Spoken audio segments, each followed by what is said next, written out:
Hello and welcome to the Beardicus Show. My name is Beardicus and today I will be talking about Cuphead. Cuphead is a 2D platformer slash bullet hell game that stars not Mickey Mouse and his pal, Blue, not Mickey Mouse, on an adventure against the evils of gambling, more or less literally. The story begins with Cuphead and Mugman finding the Devil's Casino. Cuphead gets a bit greedy and ends up betting his and Mugman's soul on a game of craps. And, okay, hold on a second. Look, I ignored it when you used the words exclaimed and suggested. I even gave you a pass on laughed. But I'm drawing the line at boomed. I don't care what your English teachers told you. All these fancy words that you use to dance around the word said kind of do the opposite of what they're supposed to. Said is supposed to be a boring word because you're not supposed to notice it. It's only there because it has to be. Look, I don't really have time to go into it, but if you ever have an interest in writing anything and you were told not to use the word said, I implore you to look up the phrase said bookism. Anyway, Cuphead bets his and Mugman's souls on a game of craps and snake eyes. Ah, crap. Well, I guess that's why it's called craps. Well, it looks like the devil now owns Cuphead's and Mugman's souls, but the two beg for mercy, so the devil, ever the forgiving one, gives them one chance to get their souls back. You see, a few other big shots around these parts owe the devil a, debt of their own. If Cuphead and Mugman can get all 17 of the devil's debtor's soul contracts, then their debt will be forgiven. So Cuphead and Mugman do the only logical thing. Panic and run to their mentor, Elder Kettle. The Elder Kettle gives them some magic powers and a bit of advice. If the two mugs can gather all of the debtor's soul contracts, then they'll be able to get close to the devil and maybe, just maybe, beat the devil himself and save everybody's soul. But I'm getting a little ahead of myself. We've got a long way to go before we can even think about fighting the devil. The main hub, Inkwell Isles, is split into 4 sections, with the 4th one being the Devil's Casino. Each island has a handful of bosses and a couple of platforming levels, and I think I'm going to start with a platforming level. So let's do this. First level, I'm pumped. I mean, how hard could it be? There, see? No damage. This game's easy. Alright, but that was only the first platforming level. Let's actually move on to one of the bosses. That's where the real challenge comes from. Alright, what have we got here? Some kind of little blueberry slime guy? Now, this shouldn't be too hard. Now's probably as good a time as any to bring this up. The animation and art style in this game are pretty awesome. I mean, look at this. These guys look like they just stepped directly out of a 30s cartoon. Except, you know, with color.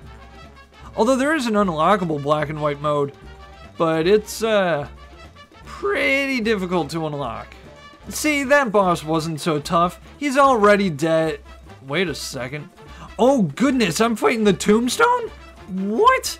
Oh, okay, there we go. Put him down for good this time. All of the bosses in this game actually do follow something of a recurring pattern. At the beginning of the fight, they give a little amusing animation. Then you fight through a few phases of a battle. And then all hell breaks loose. These frogs, now they're a giant slot machine. Why? Because you don't have time to question things. If you want to get anywhere in this game, you need to learn to roll with the punches, ignore the insanity, beat down the boss, then question what the hell just happened. Oh, what's this? There are plane levels too? That sounds pretty cool. Let's check it out. Huh. Well, this is certainly a bit Whoa! What? Did she just hurt me by laughing? This is a weird game. Oh look, now she's a bull. Okay, sure, why not? And now there are 2 of her. I can't wait to see what her final phase is. It can't possibly get any weirder than this. It got way weirder than that. Well, it looks like she's gone and mooned us like some sort of lunatic.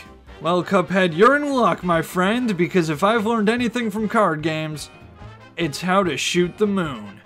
And there we go, we finished World 1. See, that was easy. I only died a few times. Let's move on to World 2. Who's first? Baroness von Bonbon? What is this, Candyland? Ah, this'll be a piece of cake. It wasn't. I actually got beaten pretty badly.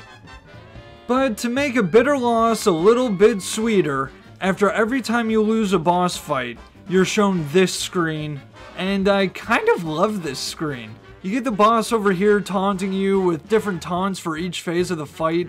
In this case, it's, "I won't sugarcoat it, you never stood a chance." And then down here you get this little line that shows you how far into each fight you got. Although, this level is kind of a bad example because for some reason, sometimes in the final phase of the Bonbon fight, it doesn't actually show any progress. As far as I know, this is just a visual glitch because you actually are doing damage. So if this ever happens to you, just ignore it. There's no secret technique that you need to do damage. You just keep trying. Eventually you'll win. For the most part, I really like this bar. It's a cool little way to show you how much better you're getting with each try. Or, in some cases, how much better you're not getting. But the worst is when this happens. Oh, come on, I was right there! 2 of those damages weren't even because of the boss. I slipped off the platform. It was so easy to avoid it. I should have won. It's not even the game's fault. But I'm gonna find a way to blame the game anyway. The clouds moved.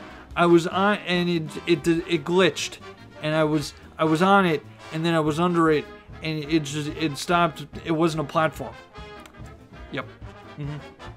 So the game does start to get a little challenging as early as World 2, but if you stick with it, even the most difficult of fights can be won eventually, even if it's by accident. You might not get a great grade, but hey, a win is a win. Well, unless you're going for the achievements, in which case, get good. It took a bit longer than World 1, but we are done with World 2, and we're moving up to World 3, and oh my goodness, what is going on here? How am I supposed to deal with any of this? And I'm dead. And I didn't make any progress? But I was hitting the heart. Are you telling me there's more I have to do before I can even enter Phase 1? How long is this fight? Okay, so this robot boss is where I would actually say the game enters bullet hell territory. Up until now, there were a couple of shades of bullet hell here and there. More of a bullet heck, really. But this fight, without a doubt, is a bullet hell. And I just can't seem to win. Oh, damn it. Hey, at least I actually did damage that time. Now we're getting somewhere.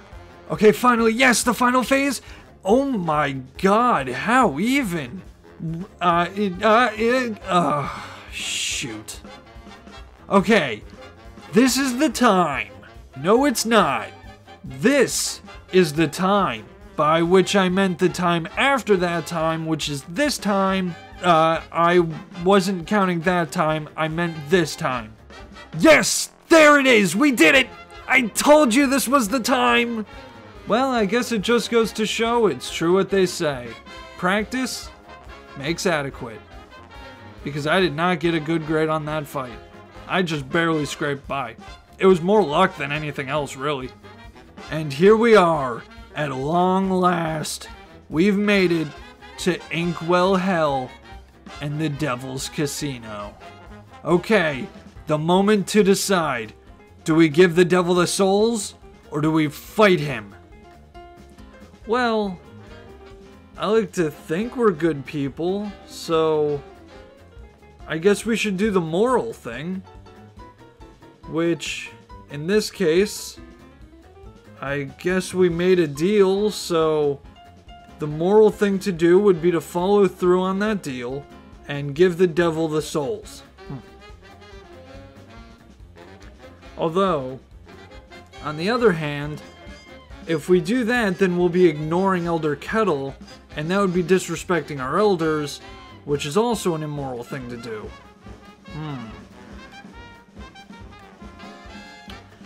Maybe we have to look at this from another perspective. If we give the devil the souls, then he won't fight us. And he's the devil, so he's probably a pretty tough cookie. And there is no way I'm finishing this game without fighting the true final boss. No deal! Oh my, Is it too late to change my mind? Oof. Well then. Okay, it only took 10 minutes, but here we go. Phase 2. Oh my god. Has the devil always been that big? This is fine. Everything's fine. Everything's under control. And I'm dead. Oh, that's a disturbing image. Don't worry, Cuphead. We'll win eventually. And win eventually we did. Now, I'm not going to show you any more of that fight. You're going to have to figure out how to beat the devil on your own. But I will say this much. I really enjoyed this game. It was a lot of fun. It was challenging, but it always felt fair. Every time I lost, it felt like it was my fault, which I think is really important, especially in a game like this. Although, once I started going for the achievements, that fairness kind of went out the window. One achievement in particular, actually.